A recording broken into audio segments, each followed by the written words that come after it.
Assalamualaikum warahmatullahi wabarakatuh. Perkenalkan, saya Mutia Rahmawati dengan NIM 2311078. Di sini saya akan mengerjakan tugas UAS mata kuliah Orientasi Baru Inovasi Pembelajaran PAI.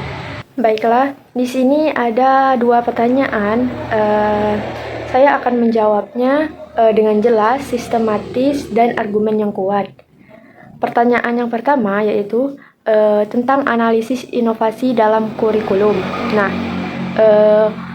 kurikulum deep learning menekankan pada pemahaman konsep secara mendalam, penguasaan kompetensi, serta keterlibatan aktif siswa dalam proses pembelajaran.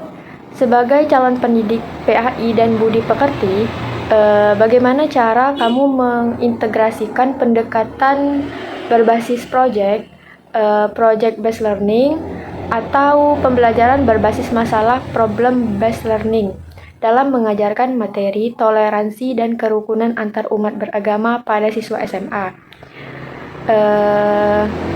Jelaskan secara rinci tahapan-tahapan yang akan kamu lakukan, media inovatif apa yang digunakan. Baiklah, analisis inovasi dalam kurikulum, integrasi PJBL dan PBL dalam materi toleransi dan kerukunan antar umat beragama. Nah, pendekatan yang saya gunakan sebagai calon pendidik PAI dan budi pekerti, saya memilih Project Based Learning atau PJBL untuk menanamkan nilai toleransi dan kerukunan antar umat beragama karena pendekatan ini menekankan keterlibatan aktif siswa, pembelajaran kontekstual, kolaboratif, dan mendalam sesuai prinsip deep learning. Tujuannya yaitu untuk menumbuhkan sikap saling menghargai, empati, dan kerjasama antar umat beragama di lingkungan sekolah dan masyarakat. Nah, di sini ada beberapa tahapan dalam mengimplementasikan project based learning tadi. Yang pertama itu pertanyaan esensial. Nah, jadi guru itu mengajukan pertanyaan semantik, contohnya seperti bagaimana cara mewujudkan kerukunan antar umat beragama di lingkungan kita secara nyata. Nah, terus tahapan yang kedua yaitu merencanakan proyek atau perencanaan proyek. Jadi, siswa itu dibagi dalam kelompok heterogen sesuai dengan lintas minatnya. Mereka nanti diminta menyusun rencana proyek sosial, seperti kampanye toleransi di media sosial atau pembuatan video dokumenter tentang kerukunan umat beragama di sekitar mereka. Terus selanjutnya tahapan yang ketiga yaitu penyelidikan dan riset. Jadi, siswa itu melakukan wawancara dengan tokoh lintas agama, guru agama lain, atau pengamatan lapangan di tempat ibadah dengan izin ya. Nah, riset dilakukan itu terkait ayat-ayat Al-Quran dan hadis yang menjelaskan tentang toleransi. Misalnya, Al-Quran surat Al-Hujurat ayat 13 dan surat Al-Kafirun ayat 6. Nah, selanjutnya yaitu tahap yang keempat, pembuatan produk. Nah, kelompoknya nanti menghasilkan karya seperti video kampanye, poster digital edukatif, artikel opini di blog sekolah, atau juga podcast wawancara antar umat beragama. Terus tahap yang kelima yaitu presentasi dan publikasi. Tentunya nanti setelah semuanya selesai, siswa akan hasil karya dipresentasikan itu di depan kelas oleh siswa. Kemudian dipublikasikan di media sosial sekolah atau kanal YouTube sekolah. Terus tahapan selanjutnya yaitu refleksi dan evaluasi. Jadi, nanti siswa merefleksikan proses pembelajaran. Contohnya seperti apa yang mereka pelajari, sikap baru yang terbentuk, dan bagaimana hal itu bisa mereka terapkan di kehidupan nyata. Nah, jadi itulah tahapan-tahapannya dalam mengimplementasikan project based learning tadi. Nah, selanjutnya di sini media inovatif yang digunakan yaitu yang pertama itu Canva. Aplikasi Canva yaitu untuk poster digital. Terus ada podcast atau YouTube channel sekolah untuk mempublikasikannya. Terus juga ada Google doc atau Padlet untuk kolaborasi dan jurnal reflektif. Terus yang terakhir yaitu QR kode interaktif untuk akses materi dan hasil karya. Di sini argumentasinya yaitu menurut saya dengan metode ini siswa tidak hanya memahami materi secara konseptual, tetapi juga mengalami makna toleransi secara nyata. Pendekatan ini menumbuhkan akhlak sosial yang sesuai dengan nilai-nilai Islam seperti ta'aruf, tasamuh, dan ukhuwah. Nah, mungkin itu saja jawaban dari nomor 1 dari saya. Selanjutnya saya akan menjawab pertanyaan nomor 2. Baiklah, di sini saya akan membacakan soal nomor 2, yaitu tentang inovasi budi pekerti di era digital.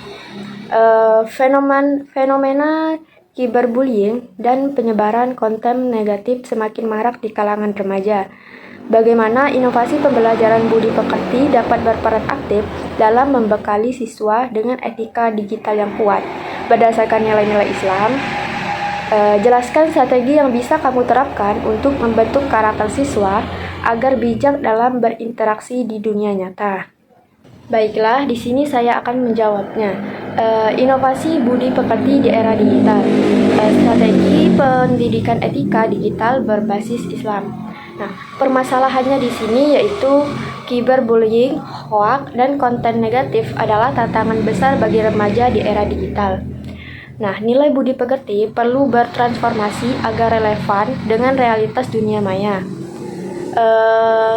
Di sini peran dan strategi inovatif budi pekertinya yang pertama yaitu integrasi materi etika digital dalam kurikulum PAI dan budi pekerti, yaitu dengan cara menambahkan topik.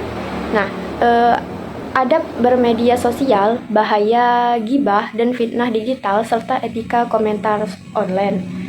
Berdasarkan nilai-nilai Islam seperti Quran Surah Al-Hujurat ayat 12 tentang larangan menggunjing dan berprasangka. Terus juga Quran Surat An-Nur ayat 15 tentang menyebarkan berita tanpa tabayun. Terus juga ada hadis yang mengatakan bahwa barang siapa yang beriman kepada Allah dan hari akhir, hendaklah berkata baik atau diam. Hadis riwayat Bukhari dan Muslim. Terus di sini yang kedua yaitu menggunakan simulasi digital. Jadi, siswa diajak bermain peran atau role play dalam skenario dunia maya, seperti bagaimana menanggapi komentar negatif, menyikapi hoax, dan menolak cyberbullying. Terus yang ketiga yaitu proyek digital positif. Nah, jadi siswa membuat kampanye media sosial bertema bijak bermedia, saring sebelum sharing, dan Muslim anti-bullying. Nanti mempublikasikan konten positifnya yaitu di Instagram atau di TikTok sekolah. Terus yang keempat yaitu mentoring etika digital. Di sini nanti membentuk kelompok kecil bimbingan untuk diskusi mingguan tentang kasus-kasus nyata di media sosial dan meresponnya dengan perspektif Islam. Terus yang terakhir yaitu kolaborasi dengan guru TIK dan BK. Bersama guru TIK itu mengajarkan literasi digital, sedangkan bersama guru BK menguatkan aspek karakter dan empati. Nah, di sini media yang digunakannya yaitu yang pertama ada TikTok atau Instagram sekolah untuk kampanye tadi seperti yang saya jelaskan tadi. Terus ada Kahoot atau Quizizz untuk kuis interaktif. Terus juga ada Google untuk refleksi sikap digital. Dan terakhir yaitu ada Canva atau Animaker untuk membuat video atau infografis. Nah, terakhir argumentasi saya yaitu etika digital berbasis nilai Islam tidak hanya diajarkan secara teori, tetapi dibiasakan dalam aktivitas siswa sehari-hari. Nah, pembelajaran budi pekerti yang inovatif harus menjangkau dunia nyata dan dunia maya, karena keduanya tidak bisa dipisahkan bagi remaja masa kini, Gen Z. Oke, mungkin itu saja dua jawaban yang bisa saya jawab di sini. Mohon maaf apabila kepanjangan atau kependekan, dan saya salah, saya minta maaf kepada Allah. Saya mohon ampun. Saya akhiri. Wabillahi taufiq wal hidayah. Wassalamualaikum warahmatullahi wabarakatuh.